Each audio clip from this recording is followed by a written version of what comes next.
기원전 59년의 집정관직은 오로지 카이사르만을 위해 존재했습니다. 물론 다른 한 명의 집정관 비블루스도 있었지만 그는 식물 집정관에 불과했습니다. 카이사르를 주축으로 한 삼두 정치에 짓눌려 집정관직을 제대로 수행할 수 없었기 때문이죠. 그리고 이 동무대에서 카이사르는 로마의 민중들을 위한 개혁 법안들을 내놓게 되고 이 개혁 법안들은 로마를 한 단계 더 진전시키게 됩니다. 드디어 로마는 카이사르에 의해 귀족들만을 위한 도시국가에서 모든 로마 시민들을 위한 진정한 제국으로 거듭나기 시작한 것입니다. 로마인들은 이 해를 율리우스와 카이사르의 해로 불렀습니다. 카이사르가 집정관에 취임하여 한 개혁 중 가장 위대한 것은 아주 오래전부터 민중들이 꾸어왔던 꿈, 농지법 제정이었습니다. 이때로부터 70여 년 전 민중파 그라쿠스 형제가 최초로 발의한 이 법안은 지주들이 대규모로 소유하던 농지의 상한을 정하여 그 이상의 농지를 국가가 매입하고 이 매입된 농지를 소규모 농민들에게 재분배하는 것을 골자로 하고 있었습니다. 그러나 당연히 대규모 지주들이었던 원로원파 귀족들은 자신들의 농지를 빼앗기는 것에 격렬하게 반대했고 결국 두 형제 모두 이들에게 암살당해버렸습니다. 이로 인해 농지법은 한동안 누구도 감히 그 이름을 꺼내지 못한 채로 잊혀져 있던 것입니다. 그런데 70여 년 뒤 카이사르가 이 법안을 율리우스 농지법이란 이름을 붙여 다시 세상으로 끌고 나왔습니다. 다만 귀족들의 반발을 고려해서 율리우스 농지법은 그라쿠스 형제의 것보다는 상당히 순화되어 있는 형태로 다듬어졌습니다. 귀족들의 라티푼디움으로 가득 차있는 옥토 중의 옥토, 캄파니아 지방의 농지는 토지 재분배에서 제외했고 토지 재분배의 대상자를 민중 전체가 아닌 폼페이우스 군의 퇴역병과 극빈층으로 축소했습니다. 또한 귀족들의 토지를 수용하는 대가로 줄 보상금은 국고가 아닌 폼페이우스가 동방 원정에서 벌어둔 재원에서 쓰기로 했습니다. 이 정도면 귀족들로부터 여러 말이 나오지 않을 정도의 괜찮은 법안이 아닐까 싶은데요. 그럴 리가요. 당연히 원로원파 귀족들은 이제까지 그래왔듯이 무조건적으로 반대했습니다. 단 한 뼘의 땅도 민중들에게 나눠주고 싶지 않았던 거죠. 아주 시작부터 난관이었습니다. 그래도 일단 카이사르는 이 법안을 제일 먼저 원로원에 상정합니다. 당연히 원로원 의원들은 개거품을 물고 반대했겠죠. 회의장에서는 카토가 표결을 방해하기 위해 필리버스터를 시작하여 시간을 끌었습니다. 카토는 단상에 서서 아침부터 해가 질 때까지 떠들어댈 수 있는 엄청난 능력을 가진 의원이었습니다. 한편 이렇게 필리버스터를 토해내는 카토를 보다 못한 카이사르는 경호원들을 시켜 카토를 끌어내렸는데 이를 보고 화가 난 의원들이 어이 젊은 친구, 신사답게 행동해. 다들 자리를 떠났고 결국 법안은 부결되어 버렸습니다. 하지만 어차피 카이사르도 이 정도는 예상하고 있었습니다.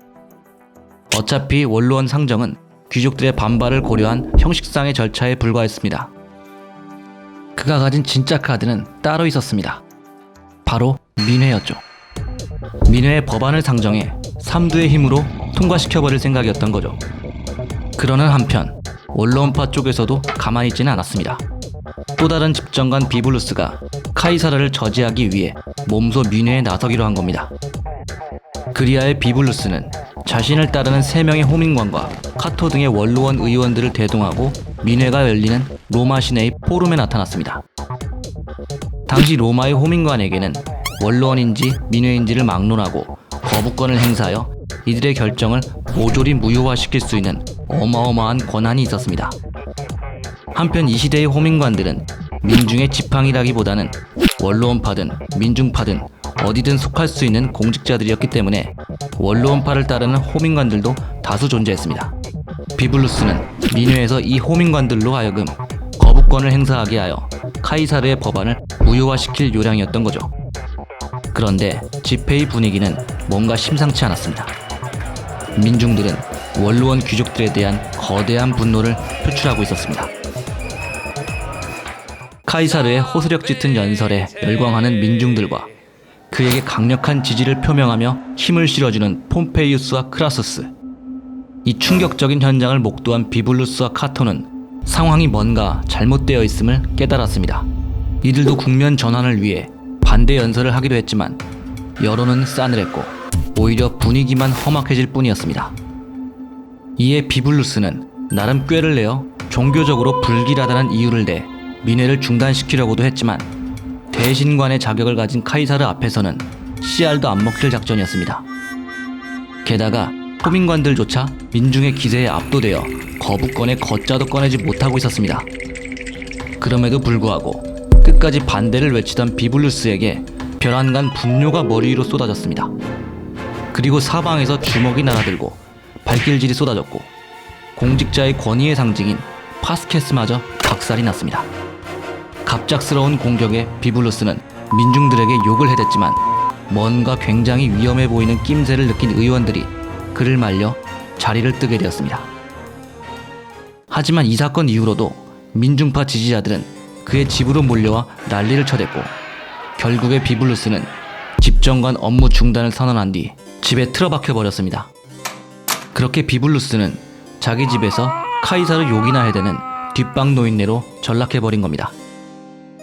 뭐 그 욕들이 완전히 틀린 내용은 아니었지만 아무튼 카이사르에게는 좋은 일이었죠. 이제 집정관은 카이사르 혼자만의 것이 되었으니까요. 진정한 율리우스와 카이사르의 해가 시작된 거죠. 이렇게 폼페이우스의 퇴역병 문제를 하나 해결한 카이사르는 잇따라 크라수스와 세금 징수업자들을 위한 세금 예납제 폐지법도 통과시켰고 공직자 뇌물 수탁 금지법과 같은 개혁 법안들도 거침없이 통과시켰습니다. 그리고 그 개혁 법안들 중에는 오늘날 정보공개법의 시초라고 할 수 있는 악타 디우르나 제도도 있었는데요. 카이사르는 원로원의 권력을 약화시킬 목적으로 원로원과 민회의 모든 결정사항들을 공개하게 했는데 로마 시내 한복판에 큰 돌을 두어 각 회의의 결정사항들을 초크로 써서 매일 모든 로마 시민들이 볼 수 있도록 했습니다. 그리고 라틴어 디우르나는 훗날 로마 제국이 멸망하고 나서도 프랑스어로는 주후날, 영어로는 저널로 이어져 오늘날 신문을 의미하는 말의 어원이 되었다고 합니다. 이제 여러 개혁들이 줄기차게 이루어져 다사다난했던 카이사르의 1년 집정관 임기가 끝나가고 있었습니다.